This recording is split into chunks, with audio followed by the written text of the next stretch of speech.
You were never really taught the truth about sex, and it's cost you more than you realize. From the moment you first became aware of your own body, someone else was already deciding what that awareness was supposed to mean. Maybe they told you sex was dangerous. Maybe they told you it was sinful. Maybe they didn't tell you anything at all. Just silence, awkward, heavy and loud in its own way. You weren't educated about your sexuality. You were conditioned, quietly, consistently. And while they were busy reshaping your understanding of sex into something you'd either chase blindly or be too ashamed to even talk about, they were stripping it of its most sacred element, your power. See? Sex was never meant to be just about pleasure.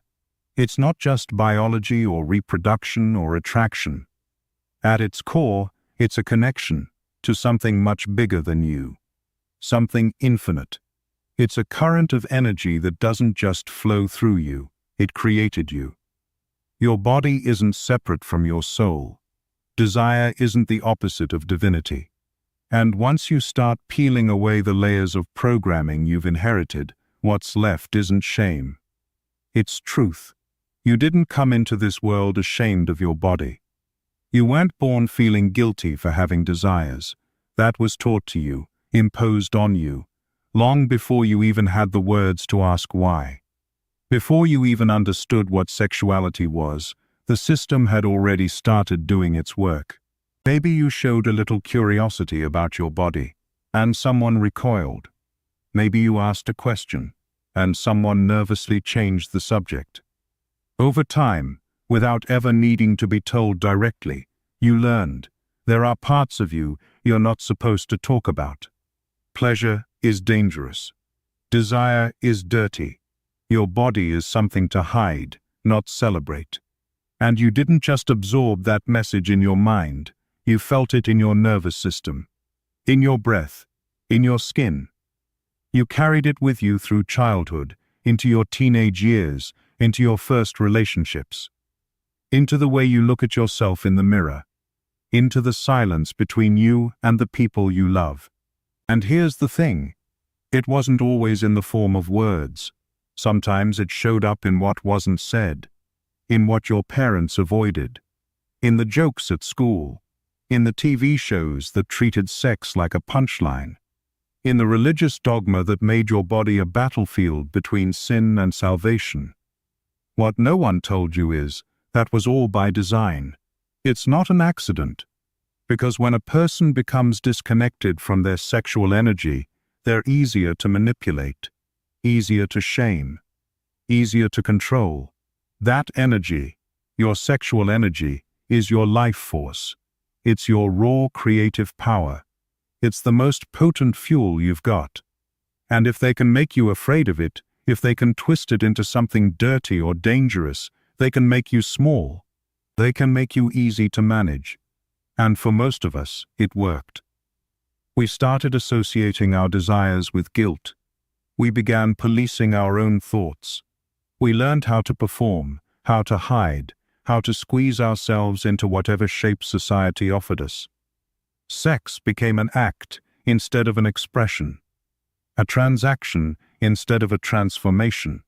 And somewhere in the process, we lost something sacred, not just our comfort with sex, but our connection to something deeper, something spiritual, something ancient. They want you to believe that sex is either entertainment or taboo, that it's either this mindless distraction or this moral danger. But what they don't tell you, it's holy, it's power. It's your access point to something beyond the physical world. And if they were honest about that, you'd stop outsourcing your worth. You'd stop asking for permission to feel alive. You'd start asking the kind of questions that make systems of control very, very uncomfortable. Now, some of the truths around sacred sexuality. We can't even share here. If we did, this video would probably get taken down. That's why we created Insights Academy, our free newsletter. You can sign up using the link in the description and get a free copy of the Kybalion while it's still available. Because here's what you need to know, You weren't born fragmented. That fragmentation was installed, piece by piece, layer by layer. And now, your work is to reverse it. Not by rejecting sex, not by suppressing it, but by remembering what it truly is, by reclaiming what was always yours. This isn't about becoming someone else. It's about peeling back the layers until all that's left is what's real, raw, alive. You've never been broken, you've been bound, and the moment you begin to see just how deep that programming goes, that's the moment you start unraveling it. Not with shame, but with sovereignty. They told you that to be spiritual, you had to deny the body. That being pure meant abstaining. That desire was the enemy of enlightenment. You were handed an image of a spiritual person, detached, serene, floating above it all, untouched by longing, unbothered by lust. But that image, it was never yours. It was built for you, to keep you disconnected from the one thing that could actually set you free. Your body was never the problem. The problem was the story they told you about it. The separation between sex and spirit wasn't an accident. It was engineered, perfected over generations, and it's been carried forward by institutions that benefit from your disconnection. In many religious systems, sex was treated as a threat to authority. Why? Because sexual energy is primal, unpredictable, wild, powerful. It doesn't ask for permission. It doesn't obey rules. It doesn't fit in a neat little box. And people who are deeply connected to their sexual truth, they don't bow easily. So to control them, the body had to be framed as the enemy. Pleasure had to be painted as sinful. Desire had to be turned into a distraction. And from that point on, the split was created. In one corner, the sacred, in the other, the sensual. You were told you had to pick one. Be spiritual or be sexual. You couldn't be both, and if you dared to integrate the two, you were labeled impure, indulgent, misguided. But here's the truth. Spirit and body were never meant to be separate. They are not opposites. They're two expressions of the same source. The body isn't a prison. It's a temple. Sexuality isn't a detour on your spiritual path. It is the path. Ancient wisdom knew this, long before institutions got their grip on our collective psyche. Across cultures and continents, sexual energy was revered, not feared. In tantric traditions, the union of masculine and feminine wasn't just symbolic. It was energetic. It was spiritual. The merging of opposites was seen as a return to wholeness. In Taoism, cultivating sexual energy was a tool, not just for pleasure, but for longevity, vitality, and awakening. In Hermeticism, the act of creation, sexual or otherwise, was viewed as the divine impulse made manifest. As above, so below. The macrocosm reflected in the microcosm, but somewhere along the line, that wisdom was buried, demonized, rewritten, replaced. What took its place? Empty rituals, rigid morality, shame-based doctrine.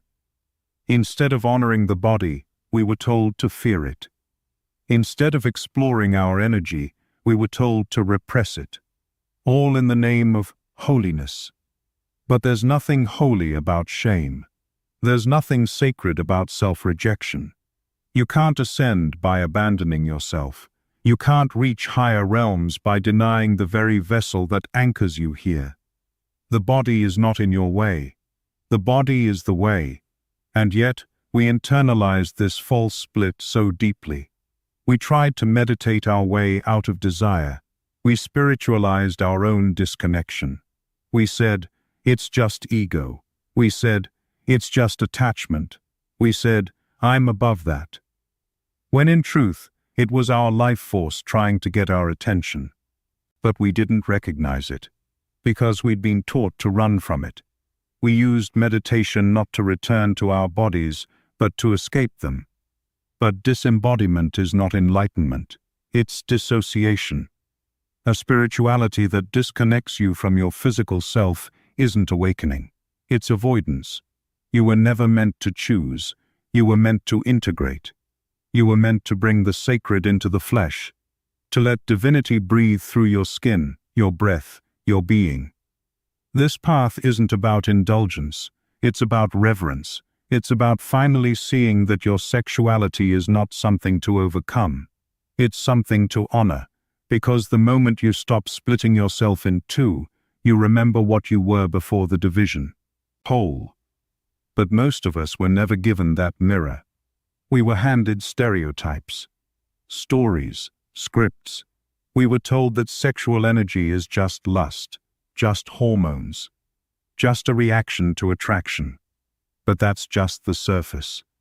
What you've been experiencing, maybe without realizing it, is the shadow of something far more powerful, something ancient, something sacred. Sexual energy isn't about craving. It's about creation. It's the blueprint of the cosmos. The invisible thread that ties all living things together. Every tree, every ocean, every heartbeat, every star, all of it, born from this force. You didn't create it. You are it, and when you start to see it clearly, it's no longer something you simply act on, or suppress, or release. It becomes something you channel, something you work with, something you cultivate. That rush you feel when you're inspired, that's it. The chill down your spine when something clicks, that's it. The way your heart races in moments of deep connection, sexual, creative, spiritual, that's it too. You've already felt it. You just didn't know what to call it. They trained you to see it as primitive, as shameful. Because if you knew what it really was, you wouldn't just change your life. You'd change the world. That's not hyperbole. That's truth. Across ancient traditions, this energy had many names. In India, they called it Shakti. In China, Jing. In Egypt, Sekhem. In the West, we downgraded it to libido and buried it beneath shame and performance. But the essence has always been the same, pure, raw life force. The power not just to create life, but to awaken your own. And this energy? It's not gendered. It's not gendered. It's not limited to any orientation. It doesn't belong to anyone. It's universal. And when you allow it to move through you consciously, it's not even about sex anymore. It's about transformation. And that's exactly what they never wanted you to know. Because a person who can harness this energy, who doesn't leak it unconsciously, is a person who can't be easily manipulated. A person who is clear, intuitive, creative, powerful.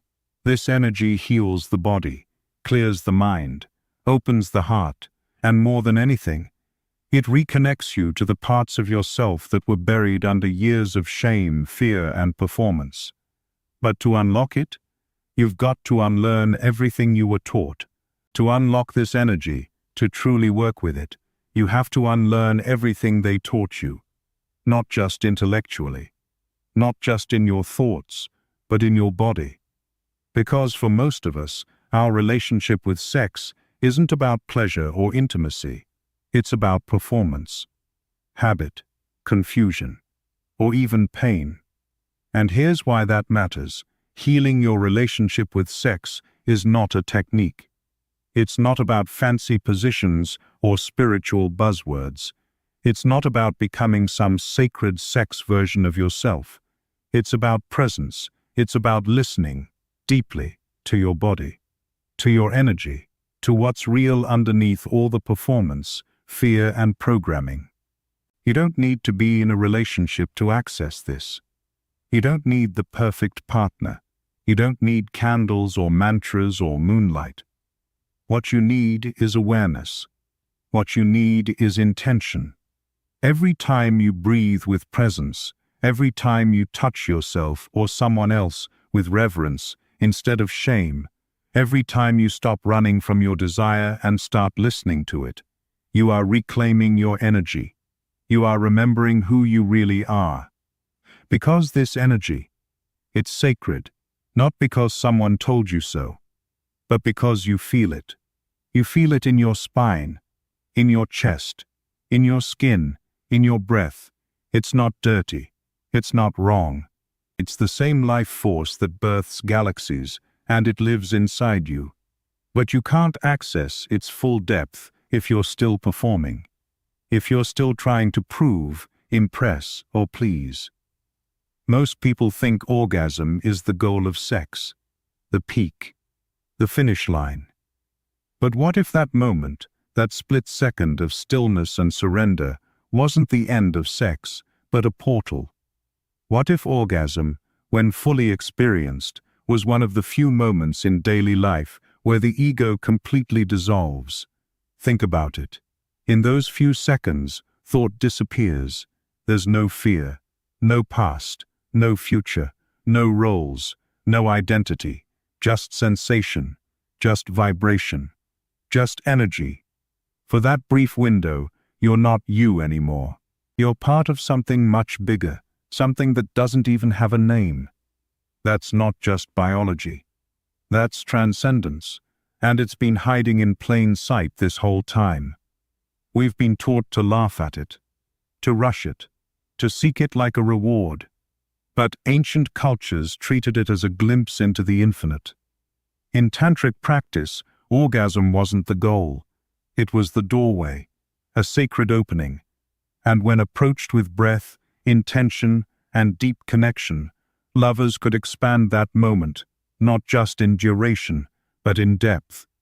The body became the temple, the breath became the bridge, and presence became the prayer. In that space, something incredible starts to happen. You stop performing, you stop chasing, you stop trying to get somewhere, and you arrive, fully, in your body, in your being, in the now. And that's where the magic is. Western culture stripped all of this away. We turned orgasm into a race, a performance, a contest of intensity and frequency. We turned something mystical into a mechanical checklist, so now we chase it. We treat it like a hit of dopamine, a few seconds of pleasure to prove we're desirable, or loved, or good in bed. But we miss the point entirely, because orgasm isn't something to chase, it's something to surrender into. It doesn't come from technique, or friction, or porn-style choreography. It comes from connection, from safety, from presence. That's why great sex isn't about skill. It's about depth. It's about how open you are, how safe you feel, how willing you are to be seen. Because when two people drop their roles, when they stop trying to be sexy, when they stop performing and start feeling, really feeling, that's when sex becomes sacred. That's when the body becomes a tuning fork, vibrating with something ancient and alive. That's when orgasm becomes a revelation, not just a release. And guess what? Science is catching up. During orgasm, the brain lights up with oxytocin, dopamine, and endorphins. Brainwave patterns shift. The sense of self fades. The neurological state mirrors what we see in deep meditation, in breathwork, even in psychedelic journeys. But we treat it like an afterthought, a guilty indulgence, something to keep behind closed doors. What a waste of magic. Because when experienced consciously, orgasm isn't just a feel-good moment. It's a reset, a sacred pause, a reminder that you are more than flesh and thought, you are energy. But to access that experience, you have to slow down. You have to unlearn the conditioning that told you sex is a race. You have to stop rushing to the finish line. Stop faking it. Stop trying to get somewhere. And start breathing. Start listening. Start being.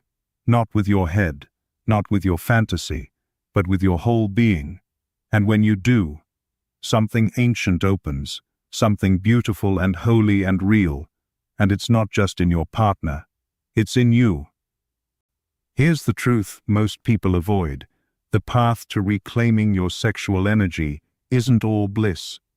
It's layered with wounds, and I don't just mean obvious trauma. I mean the subtle ones, the ones you might not even remember, the ones your body never forgot. Because for so many of us, sex isn't freedom, it's fear, it's shame, it's pain wrapped in performance. And beneath that pain, there's silence. Because we were never given the tools to talk about it, let alone heal it. We were taught to suppress, to endure, to pretend, so we did. And those unspoken experiences, they didn't disappear, they buried themselves deep, not just in our memory, but in our muscles, in our breath, in the way we touch and allow ourselves to be touched. Sexual trauma doesn't always look like violence. Sometimes it's subtle. A moment you were shamed for being curious, a look that made you feel dirty, a partner who crossed a line you didn't know how to defend, being told to cover up, being told not to feel, being told that wanting was wrong. And over time, all of that creates a map etched into your nervous system.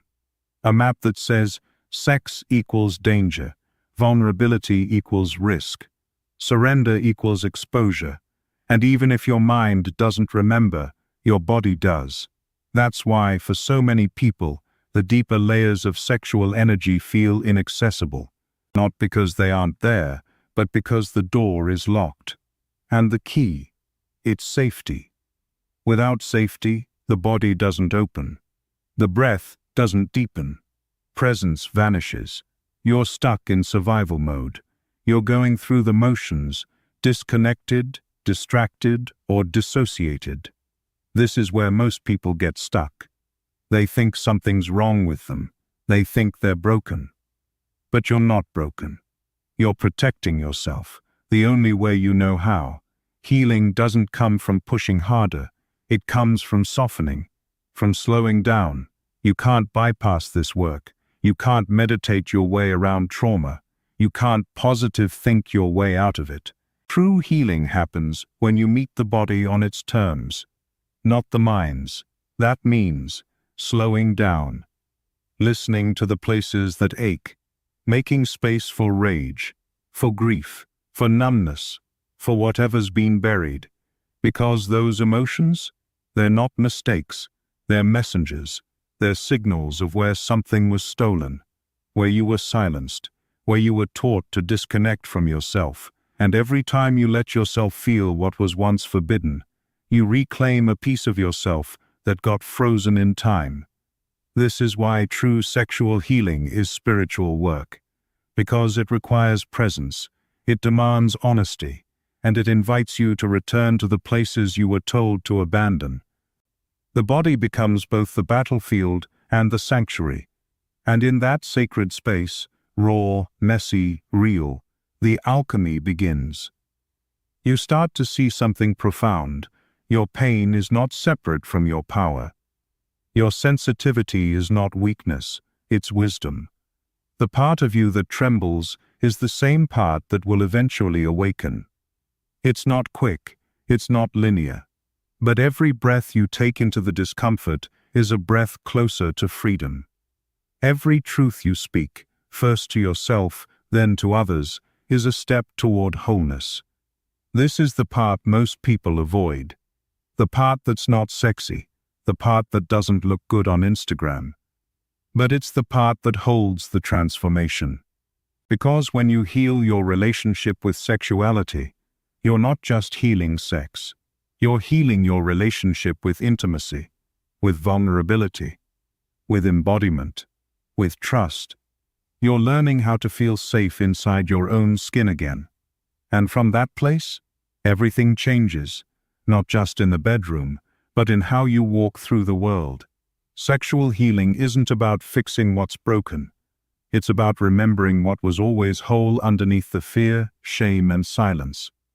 And when you meet that part of yourself, without judgment, without agenda, you begin to feel what real power is, not power that comes from dominance or control, but power that radiates from presence, and from that presence, a spiritual doorway opens, not above you, within you, because most people have sex with their bodies, but never with their being.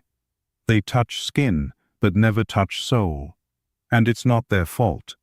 They were never shown another way. They were handed scripts. This is what's sexy. This is how you perform. This is what makes you desirable. So they followed the script, mimicked what they saw in media, measured success by noise, duration, and performance, confused chemistry for connection, but none of that touches the soul. None of that takes you to the place where sex becomes sacred, because conscious sex doesn't begin with touch. It begins with presence. Conscious sex begins when performance ends. It starts in stillness, in awareness, in the choice to show up, not just as a body chasing release, but as a whole being, ready to be seen and to truly see. In this space, sex becomes less about what you do and more about how deeply you feel. Eye contact becomes a portal, breath becomes a language, silence becomes presence. And when that presence takes over, something happens. The lines between you and the other begin to dissolve. You're no longer two people trying to impress or achieve. You become one field of awareness, pulsing with something ancient and alive. When you meet another person from this place, you're not just meeting their body, you're meeting their soul, their longing, their truth, their fear, their tenderness. And you're bringing your own truth into that same space. No more masks, no more roles, no more hiding behind rehearsed fantasies or social scripts. Just real, just raw, just you, and them. And that kind of meeting? It's not always smooth. It doesn't always feel perfect. Sometimes it brings up old pain. Sometimes it stirs unspoken grief. Sometimes it makes you tremble, or cry, or go quiet. Not because you're broken, but because something deep inside you is finally being seen. That's the point. Because conscious sex isn't just about pleasure, it's about truth. And sometimes, the most sacred thing you can do in that moment is not to move faster or try harder. It's to stay, to breathe with someone as they cry, to hold space through their shame, to sit in silence with a heart that's opening, for the first time in a long time. This kind of connection can't be choreographed. It can't be taught in a how to please your partner listicle. Because this isn't about performance, it's about presence. It's a forgotten language, a language of rhythm and stillness, of pulse and surrender, of breath and trust. It doesn't come from tricks, it doesn't come from technique. It comes from truth. And trust, that's the soil where all of it grows. But trust can't be rushed. It's built breath by breath, moment by moment, until something inside you relaxes, until the body says, yes, I'm safe here. And when that happens, time slows down, the outside world disappears, and sex becomes more than sex. It becomes a ceremony, a remembrance, a return. You don't need fancy rituals to access it. You don't need sacred mantras or spiritual settings. All you need is to be fully present, to choose depth over distraction, to choose connection over performance. Because when you do, sex becomes more than physical. It becomes healing. It becomes awakening. It becomes real. But most of us were never shown this. We were only ever taught to chase the high, to reach the climax, to end with a release, and call that satisfaction. And so we missed what was possible. We were taught that sex was an escape from the world, something to do at the end of the day to relieve stress, or to prove we're wanted, or to feel close for a second. But what if sex wasn't an escape? What if it was a catalyst, a force for transformation, starting with yourself? Because sexual energy, when consciously cultivated, doesn't just move through the body, it transforms it. It doesn't just fuel pleasure, it activates power. It's not just chemistry, it's alchemy. Every time you engage sexually, you are working with fire. And most people, they get burned, not because the fire is dangerous, but because they were never taught how to tend it. They were never shown how to hold it, how to guide it, how to respect it. So they burn it off. In casual encounters, in compulsive habits, in mindless repetition. They leak it, over and over, without ever knowing that every drop of that energy carries potential. That it can be directed, stored, expanded, turned into art, clarity, healing, vision. Imagine using that same energy, not just for sex, but to fuel your intuition, to awaken your creativity, to accelerate your growth. This isn't New Age fluff. This is ancient truth. It's what mystics and initiates have known for thousands of years, hidden in sacred texts, encoded in spiritual symbols, guarded in traditions of Tantra, Taoism, and Hermeticism. Transformation through sexual energy isn't about abstinence or indulgence, it's about intention. It's about waking up to what you've been doing unconsciously and choosing to do it with awareness. Because when you bring intention into your sexuality, everything changes. It stops being a quick fix. It stops being a stress relief. It stops being something you do because it's expected. It becomes sacred, charged, creative. You're no longer just having sex, you're working with energy. You're sculpting your consciousness with breath and sensation.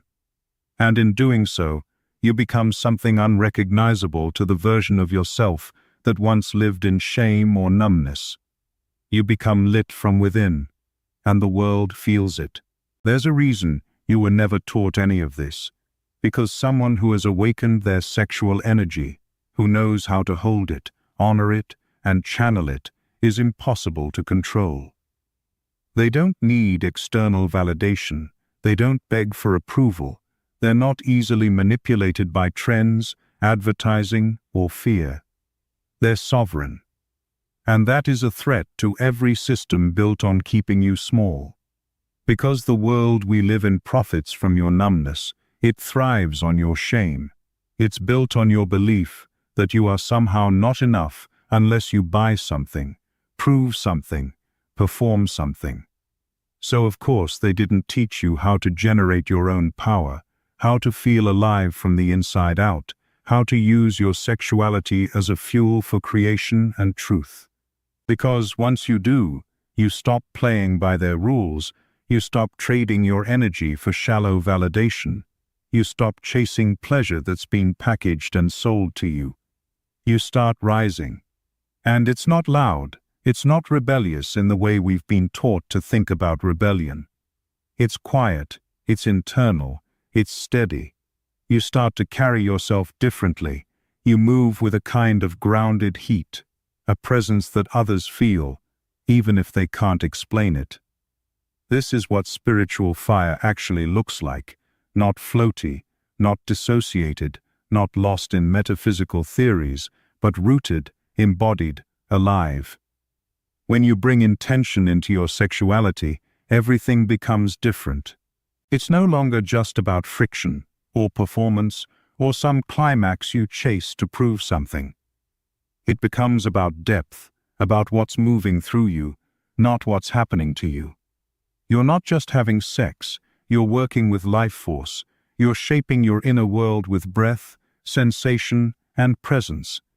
And something inside you starts to glow. The version of you that lived in shame, that version fades. The version of you that chased validation, that version softens. You become radiant, not because you're trying to be, but because you've stopped hiding. That's why this path is revolutionary, not because it's shocking, not because it's extreme, but because it's sovereign. And sovereignty is something the system simply can't handle. Because when a person doesn't need the system to feel alive, they become powerful in a way that can't be commodified. But here's the thing. They didn't just try to control your sexuality. They taught you to split yourself, to compartmentalize your life, to put your spirituality in one box, your sexuality in another, your emotions in a third, your intuition somewhere in the back. You meditate in the morning, you scroll TikTok at night, you talk about presence, and then perform behind closed doors. This fragmentation isn't natural, it's learned, and it makes you believe that your parts are in conflict, that you can't be spiritual and sexual, that you have to choose between being holy and being human. But true integration doesn't ask you to choose. It asks you to remember that you were never two. It asks you to stop exiling parts of yourself just because they don't fit a curated aesthetic. It asks you to stop apologizing for your instincts, to stop shaming your pleasure, to stop hiding your desire. This path isn't about perfection, it's about wholeness. And wholeness is messy, it's real, it's sacred in a way that's raw, not polished. When you stop hiding from your own power, when you stop judging it, something shifts. You stop needing approval, you stop chasing answers, you stop trying to be something for someone else, and in that space, something deeper emerges, truth. Not the kind you have to argue for, not the kind that needs to be branded, sold, or explained. Just your truth, quiet, powerful, radiant. You begin to walk differently, speak differently, love differently. Because you're no longer performing, you're simply being. And that is the essence of spiritual embodiment. Not floating above life, but living it, not escaping the body, but returning to it, not chasing enlightenment, but remembering that it's already here. When you integrate your sexual energy into your spiritual path, you don't float away, you get rooted. You become more intuitive, more in tune, more real, more you. And from that place, you become available to life, to love, to connection. Not the romantic fantasy kind, but the kind that rises when you're present. Fully, you also start to notice the places where you've been outsourcing your wholeness, waiting for the perfect partner, the right course, the right teacher, the next method. But the truth, the thing you've been waiting for has always been inside you. It was just covered by conditioning, by fear, by shame, but it was never gone. And once you realize that, you stop chasing, you stop trying to fix yourself, you start to reclaim what was always whole. You don't have to become someone else to evolve. You don't have to earn your way into being worthy. You don't need to achieve wholeness. You just have to remember that you already are. The version of you that you're trying to become, the one who's embodied, powerful, radiant. It's not new. It's the version that's always been there, waiting. Waiting for you to stop pretending, waiting for you to peel back the layers, waiting for you to come home. And that kind of remembering? It's not something anyone can do for you. It's not something you can find in a course, or a video, or a book. Those things can help, yes, but the real work happens when you start feeling. When you begin to trust yourself again, your instincts, your body, your truth. This is the integration they don't teach, because integrated, whole people don't need to be sold a million solutions. Whole people don't overconsume. They don't cling to authority. They don't follow empty rules just to belong. They create. They connect. They question. They live. When sex becomes sacred again, not because someone told you it is, but because you know it is, everything in your life begins to recalibrate. You stop splitting yourself. You stop pretending to be one person during meditation and another during intimacy. It all becomes one. And that oneness? It's not some abstract concept. It's embodied. It's the way you move, the way you speak, the way you breathe, the way you touch the world. You're not chasing peak experiences anymore. You're living inside presence. This isn't about joining a movement or returning to some ancient path or adopting someone else's practice. This is about returning to yourself. The self that existed before the silence, before the shame. Before you were told to break yourself into manageable parts, that self is still here. It's been watching, waiting, ready to return, not as an idea, but as a lived experience, as a felt truth, as presence. Because when you live from that place, you don't need to convince anyone of anything. You become the evidence. You radiate what's possible. You show that sex and spirit aren't enemies. They're not even opposites. They are the same current, expressed in different forms. One reminds you that you're human. The other reminds you that you're divine. And in their union, you remember the full truth. You are both. You were never disconnected from the divine. You were simply taught to forget. You were told to look upward when you wanted to feel God, to climb ladders built by other people's rules. But the divine was never hiding in the sky or locked inside a scripture. It was here, in your body, in your breath, in the heat between your hips, in the stillness behind your eyes. It's been here, whispering through desire, pulsing through pleasure, humming beneath every heartbeat. That's why they had to sever you from it. That's why they needed to divide you. To convince you that your body was a burden, that your desire was a sin, that your sexuality was something to manage, not honor. Because if you remembered, really remembered, that sex is not separate from spirit, you'd stop following their maps, you'd stop outsourcing your power, you'd stop asking permission to be whole, you'd remember that you were never broken. You were just taught to live like you were. And once a person reclaims their sexual energy as sacred, they don't beg for love. They embody it. They don't perform for acceptance. They radiate presence. They don't live from a script. They live from truth. And that is the most dangerous thing you can be in a society built on shame, fully alive. Aliveness isn't just a rush of energy. It's a way of being. It's the quiet knowing that says, I don't need anyone's permission to feel deeply. I don't need to hide. I don't need to shrink. I am here. I am whole. I am home. And once that knowing lands in your bones, no one can take it from you. The path forward isn't about perfection. It's not about becoming some enlightened, sexually awakened ideal. That's just another mask, another role, another performance. This path is about being real. It's about having the courage to say, I don't have all the answers, but I'm here. I'm listening. I'm ready to feel. I'm ready to remember. Because remembering is what this has always been about. Not adding something new to yourself, but stripping away everything that told you to hide, to shrink, to divide. You don't have to earn your sacredness. You were born with it.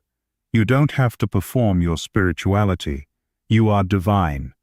When you remove the noise, when you quiet the shame, when you untangle the stories, you find that you've been whole the entire time. You just forgot how to feel it. Let others chase the next technique, the next method, the next idealized version of what spiritual sex looks like. You walk a different path, a path that doesn't need to be validated, a path that doesn't need to be explained. Because when you're living in truth, real, embodied truth, you don't need to say much. You become a mirror, not just for lovers, but for the world. A reminder that truth doesn't shout, it radiates. You don't need another guru. You don't need more tips or tricks. You need to come home to the part of yourself you were taught to fear. Because behind that fear is freedom. Behind that shame is sovereignty. Behind that desire is the divine. Sex is not separate from your spirituality. It's one of its purest expressions. Not because it's tidy, not because it always looks graceful, but because it's real. It's human and holy. It's messy and miraculous. It's fire and stillness. It's ache and answer. And right now, this world doesn't need more perfection. It needs more presence. It needs people who are fully alive, not performing, not conforming, but living, breathing, loving, creating from a place of deep, embodied truth. People who know that the body isn't a distraction from spirit, it's a doorway into it. That their desire isn't shameful, it's sacred. That their presence isn't small, it's infinite. So live from that place. Speak from that place. Touch from that place. Touch from that place. Let the way you move through the world become your meditation. Let the way you breathe become your prayer. Let your body remind you, again and again, you are not broken, you are not divided, you are not missing anything. You are the temple, you are the truth. And if this journey has opened something in you, don't let it stop here. There's more. There are teachings, truths, insights that can't be shared publicly. That's why we created Insights Academy, our private community and free newsletter. If you haven't already joined, now's the time. Sign up at the link in the description and claim your free digital copy of the Kybalion before it's gone. Because what comes next? It's deep, it's powerful, it's yours.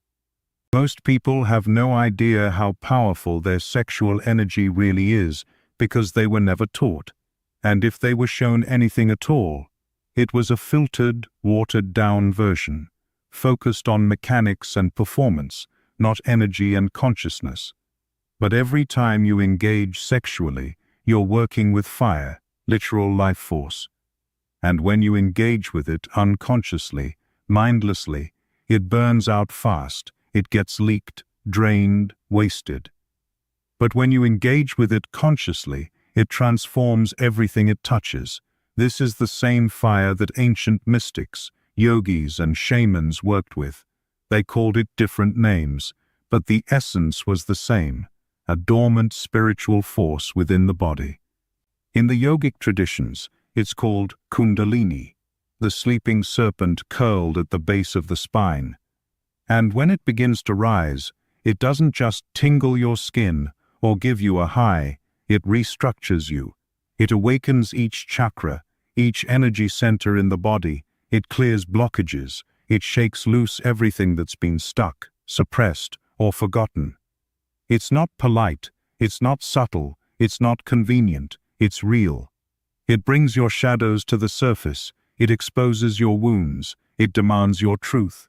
And one of the most powerful ways to awaken this energy is through conscious sexual union, not just with a partner, but with yourself, not by forcing or faking, but by surrendering, by showing up fully and allowing the energy to move as it wants to. This isn't about control, it's about communion. Every sexual act, every breath, every pulse, every wave of sensation becomes a ritual of rebirth. Every orgasm becomes a shedding, a soft death of the ego, a release of old identities. And every moment of surrender becomes a doorway into your true essence. But most people never get there because they're constantly leaking their energy, giving it away carelessly, using it to escape rather than to awaken. Think about how many people burn off their sexual energy in mindless habits, scrolling, hookups, fantasies, shame-driven impulses, not because they're wrong, but because they've never been taught that this energy is sacred. They've never been told this energy can be stored, directed, shaped, alchemized.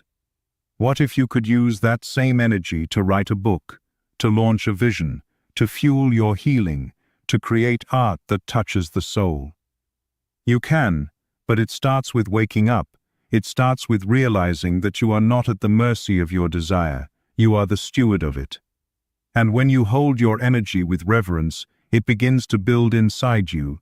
It becomes an inner flame that lights up everything, your body, your creativity, your intuition, your purpose.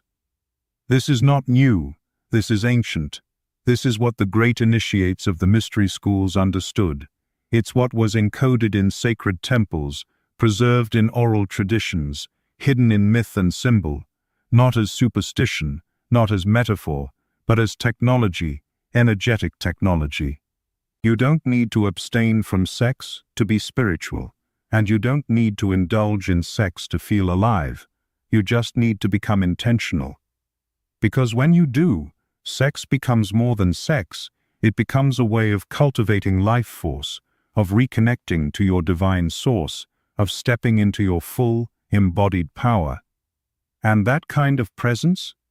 It's rare, it's magnetic, it's dangerous, not in a reckless way, but in a revolutionary way. Because it means you no longer look outside of yourself for permission to feel good, to feel worthy, to feel powerful. You generate it from within. And that makes you impossible to manipulate. You don't need a validation loop. You don't need someone to tell you you're enough. You know it, and others feel it, even if they don't understand it. That's the essence of spiritual fire. It doesn't scream, it doesn't perform, it doesn't chase, it radiates. And the only thing standing between you and that fire is the story that says you aren't ready. But you are. You always have been. This isn't about arriving at some perfect state. It's not about mastering a set of rituals or memorizing a script. It's about living differently. It's about remembering what you are, not what you were taught to be. And from that remembering, from that deep, embodied knowing, you begin to move differently. You begin to breathe differently. You begin to breathe differently. You begin to breathe differently. You begin to touch the world with your presence, not your performance. This isn't a goal you check off. It's a way of being. It's not something you do once in a while in private. It becomes the way you live your life, in the grocery store, on your morning walk, in the way you speak, create, and relate. Because sacred sexuality isn't limited to the bedroom.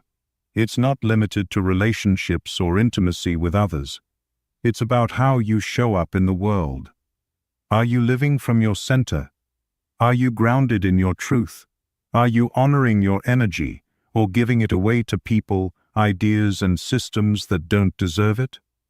This energy inside you, it wants to move, not just toward pleasure, but toward purpose. It wants to fuel your voice, your art, your healing, your relationships. It wants to return you to your real self, the self before shame, before conditioning, before you were told to split off and shrink down. That's why we keep returning to this one idea: you are already whole. You were born sacred. You were born sensual. You were born powerful. And nothing, not trauma, not shame, not silence, has ever taken that away. It's just been buried. Under layers, under expectations, under stories, and now you're remembering. Not just intellectually, but somatically, energetically. You're remembering through breath, through sensation, through presence. And as you remember, you start to make different choices. You stop saying yes when you mean no. You stop tolerating shallow connections. You stop chasing people, jobs, or identities that don't honor the truth of who you are. Instead, you start aligning with the frequency of your own power. You start choosing intimacy over performance, depth over drama, soul over script. This is integration. This is awakening. This is freedom. Not the kind that comes from breaking rules for the sake of rebellion. The kind that comes from breaking illusion. You don't need to escape your body to find God. You don't need to silence your desire to feel holy. Your body is the temple. Your desire is the prayer. And the more you honor them both, the more they open you to love, to clarity, to purpose, to truth. You'll still be human. You'll still make mistakes. You'll still feel sadness, longing, anger, confusion. But now you meet those things with presence. You don't run. You don't numb. You listen. And through that listening, you heal. Not all at once, but breath by breath, moment by moment. And in that process, your entire life becomes the ceremony. Your walk, your work, your touch, your silence, your being. That's the return. That's the real initiation. It's not about leaving behind the world. It's about coming back to it, fully alive. It's about becoming the kind of person who no longer needs to search for magic because they are the magic.